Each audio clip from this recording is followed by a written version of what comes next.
Hello, my name is Noah Ung, and this is my textile design capstone collection entitled Saudade. Saudade is a Portuguese word that does not directly translate to English, but I have it included here on my concept board. It is described as a vague and constant desire for something that does not and probably cannot exist, not an active discontent or poignant sadness, but an indolent, dreaming wistfulness. To me, this word is similar to nostalgia, and I wanted to capture this through creating a worn, vintage aesthetic while also including unexpected design choices showcasing my unique design aesthetic.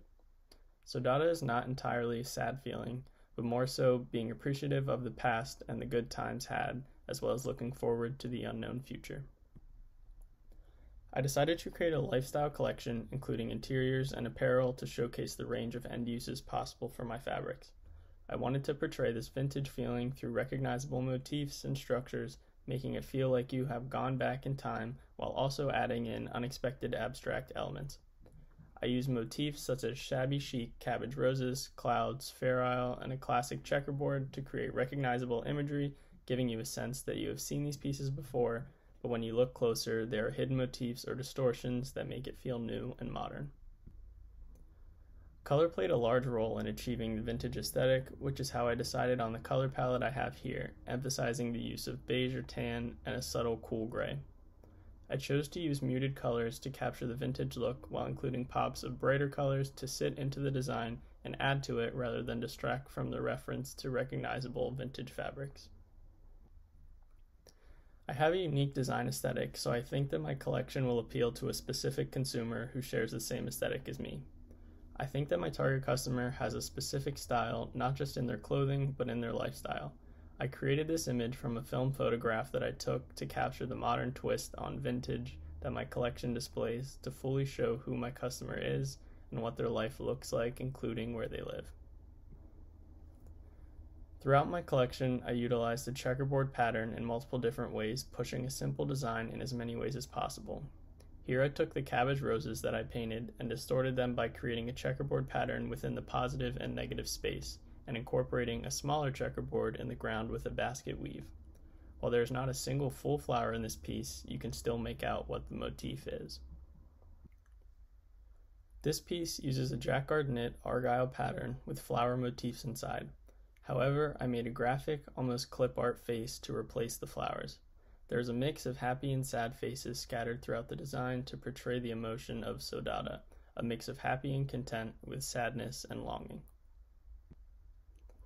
This piece uses a film photograph that I took of an old hand-done brick wall with greenery growing in certain areas.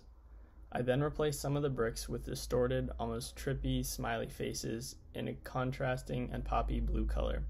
When I made this piece, I imagined it as walking down an old street with worn vintage brickwork, but the pop of color catches your eye and makes you stop and look somewhere that typically would be overlooked since it has been around for so long. To make this fabric, I took thicker yarn and knit long individual swatches in my color palette, which I then wove together. I included the bright red swatch to again catch the eye and stand out from the rest of the muted and dark swatches.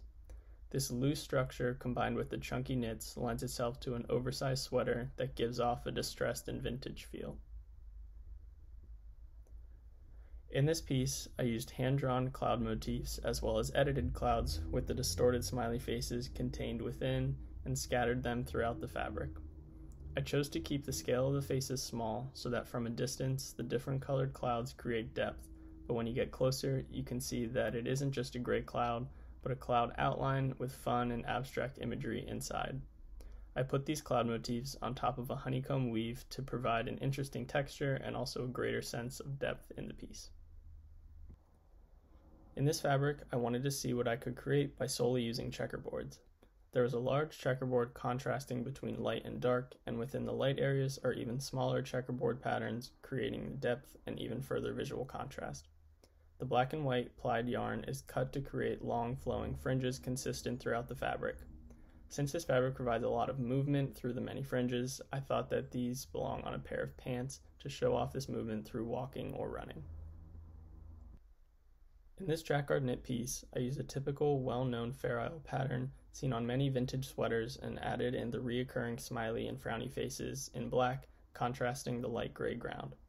Layered on top of the regular and repeating Fair Isle pattern is a bright green irregular pattern to really pop out and catch the eye. This irregularity portrays a worn feel, similar to what it would look like after going through abrasion, but instead of fading away, it's standing out and contrasting the pattern behind it. This all-over floral is a piece that I think feels the most true to a vintage fabric, which is why I decided to still use muted colors for the butterflies to blend into the all-over floral. I think it would be a great fabric to upholster a chair, almost as a conversation piece. At first glance, it looks like a typical floral chair, but as you sit on it and spend time in the space, you realize that there is a weird butterfly with flowers for antennae. The use of a cream ground in this helps keep the whole piece muted and feel vintage, while also allowing this to fit into any living space without being the focal point. In my last piece, I took a highly graphic flower shape and filled it with cropped areas from the cabbage roses to provide texture and a real flower feel on top of a highly graphic, non-realistic flower. These flowers with faces in the center are scattered on top of a distorted checkerboard with different weave structures in each square. This is a double cloth fabric, so on one side, the flowers are a pop of color on top of a subtle cream ground, and on the other side, the distorted checkerboard stands out in multicolor with a tan silhouette of the flowers layered on top. The intended end use would utilize both sides of the fabric, creating a divide between the left and right side of the body. Here is one last overview of my entire collection. My goal was to create individual pieces that require a second look and to spend time with to fully understand what's happening in the fabric. Through spending the time to stop and look at the detail in something in our crazy and busy lives, I want the feeling of the collection to make the audience or consumer let themselves feel Saudade, to reflect on the past and the times they miss, and to be grateful and appreciative that they have had those memories and experiences. Thank you for taking the time to watch and listen to my process and concept behind my capstone collection, Saudade.